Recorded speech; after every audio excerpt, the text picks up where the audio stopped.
He used that line in that same briefing. They were talking about the opioid crisis and border security. Here's President Trump yesterday in the same place where he delivered the fire and fury line. It is a problem the likes of which we have not seen. I would say the likes of which this country certainly has never seen that kind of strength. So you're seeing that same rhetoric there. Steve Kornacki, so this comes against the backdrop, David Ignatius touched on it, on a significant week with North Korea in terms of sanctions, in terms of more diplomatic moves to put pressure on the regime there. $1 billion, a third of their export economy taken away from them in those sanctions from the UN on Saturday. You have Secretary of State Rex Tillerson saying, we're not for regime change. We're not here to change a regime. We just want you to pull back from your nuclear program. And then the president comes out like this, which goes a far right turn from what they were trying to do elsewhere. Well, it's interesting because the thing that I was trying to figure out, listening to him yesterday, thinking about it afterwards, was who was the audience that was in his mind as he was delivering that? Was this a president who was thinking of the American people, how they're responding to the crisis? Was this an instinct on his to try to sound tough to the voters who elected him, to try to sound tough to the American people? Was this a president who thought he was talking to North Korea, who was trying to throw them off their game a little bit? Or I think what was interesting to listen to David say there a few minutes ago was the idea that maybe this was intended, maybe his audience in his mind was the Chinese, and that maybe in his mind there might have been some strategic purpose here of making the Chinese think, hey, we better take this whole sanctions business a little bit more seriously. I think maybe, I don't know if David is still there, but I'd be curious in terms of, is that a message that the Chinese received from this? If this was what the president was thinking it would have the effect of doing to the Chinese in their calculations, is that how they're likely to respond to it? Are they likely to take it a different way? China and the U.S. are playing the little bit of the good cop, bad cop diplomatic round here, and China has been warning North Korea on its own, but also saying you're really going to have to get into this diplomatic round. You know, this guy's crazy. This guy's going to go after you.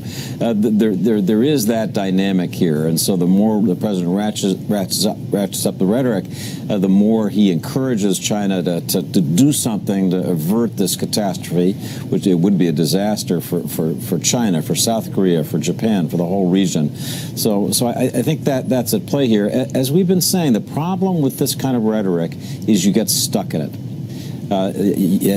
Joe made the right point. You're in effect drawing a red line, and then people sometimes call you on it.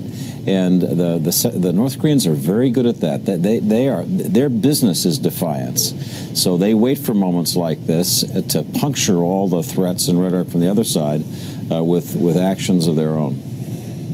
And, you know, Willie, the North Koreans have played the United States quite effectively for the past 20, 25 years. And so it is going to be fascinating to see what happens here. Very frightening. But I asked a question yesterday. It was more of a rhetorical question, and I think, unfortunately, I know the answer to it. Do we really believe, does anybody at this table really believe, do people that know this president, even from a distance, really believe that he's going to be the president that allows North Korea to get nuclear weapons that can strike Seattle, Portland, San Francisco, and possibly Los Angeles? Is he going to let that be written about him in the history books? And I just don't see that as a possibility. I mean, as frightening as that is, I just don't think he has the mindset to say, well, there's nothing we can do about it, so I guess we're going to have to try to figure out how to contain that nuclear threat like we've contained Pakistan's nuclear threat, like we're going to have to contain Iran's nuclear threat. And when you start thinking that way, Willie, then suddenly everything David Ignatius is saying and everything that Mika and I have been hearing off the record, that people are preparing for a war with North Korea, preparing for all the possibilities of war with North Korea from the south to the north, or defending an attack from the north to the south, suddenly, unfortunately, it seems frighteningly real. Yeah, I agree with you. He will not and does not want to be the president who allowed North Korea to go nuclear, to launch an attack toward the United States. The question is, how does he stop it? Does he really mean it when he talks about fire and fury? Is he willing Is he willing to strike preemptively against North Korea with all those implications? And he's also the first president we've had in this, since you talked about Bill Clinton in 1994 with that agreement that North Korea effectively ignored, who can rise to the bait, who can take the bait. When North Korea puts out this absurd propaganda, when North Korea puts out this strong rhetoric about engulfing in flames and everything they've said over the last 30 years, he's the first one to respond at least as strong as he did yesterday with comments like fire and fury. Right. You know, the problem is, though, Willie, that we've had a lot of things happening, and the history is speeding forward much more quickly than Donald Trump would have expected, than a lot of our generals would have expected.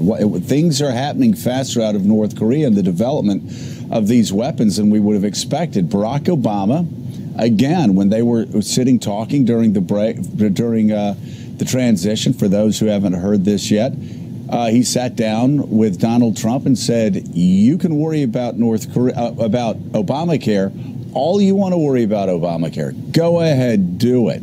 Have fun. What's going to keep you awake at night is going to be North Korea. That's what you better start focusing on now." And of course, that's proved to be, unfortunately, all too true 6 months later. But I don't even think the Obama administration or many foreign policy experts could have expected their nuclear technology, their missile technology, to move this quickly forward in 6 months. Yeah, and Josh Green, it ties into your book a bit as you talk about the devil's bargain with Steve Bannon and Donald Trump and everyone else who's in the West Wing, influencing the way he thinks and the way the country is run. It doesn't sound like Steve Bannon, fire and fury, going after North Korea, engaging North Korea this way.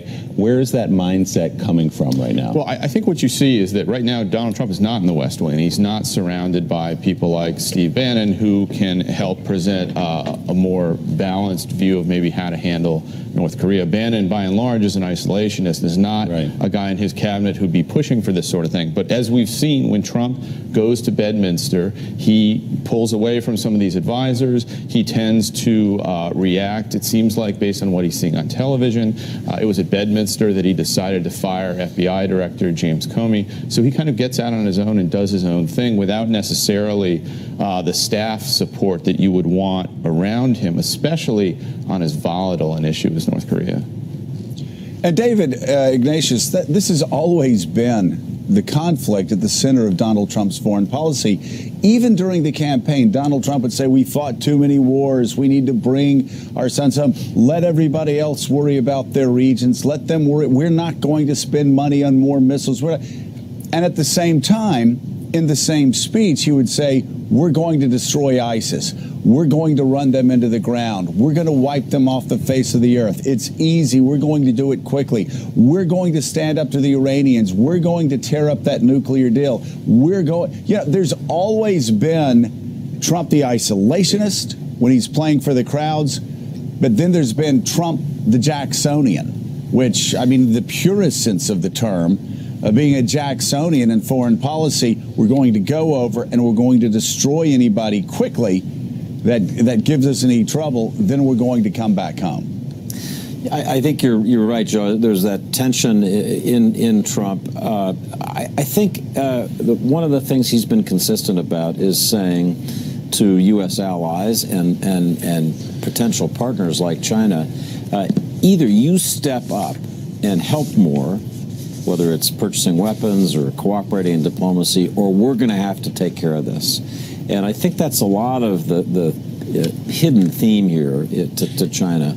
You know, deal with this, or we're going to have a world of fire and fury, which is not in your interest. The other thing I'd say is, since right after the election, I have been listening to members of the incoming Trump administration talk about foreign policy issues. North Korea always was at the top of the list.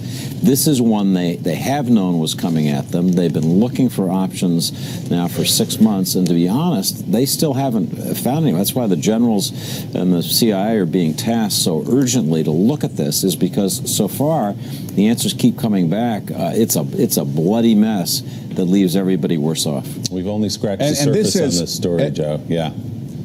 Yeah, and I was just going to say, and Willie, this is something that Americans need to know. This is something that has literally been keeping them up all hours of the night for months now. It's not like any of this is a surprise. They see this coming, and they have been losing sleep over it over the past 6 months. They certainly didn't want the president to escalate things yesterday the way he did, but as David said, they've seen this train coming, and they're preparing for it, but they're just no good options. Yeah, and they're preparing with a lot more than rhetoric, as David said as well. Still ahead on Morning Joe, ranking member of the Foreign Relations Committee, Senator Ben Cardin joins us, plus former Secretary of Defense under President Clinton, a man who's experienced with this North Korean problem, William Cohen, how Clinton's warning to North Korea compares to what we heard from President Trump yesterday. And later, presidential historian Michael Beschloss joins us on what happens to be the 72nd anniversary of the atomic bombing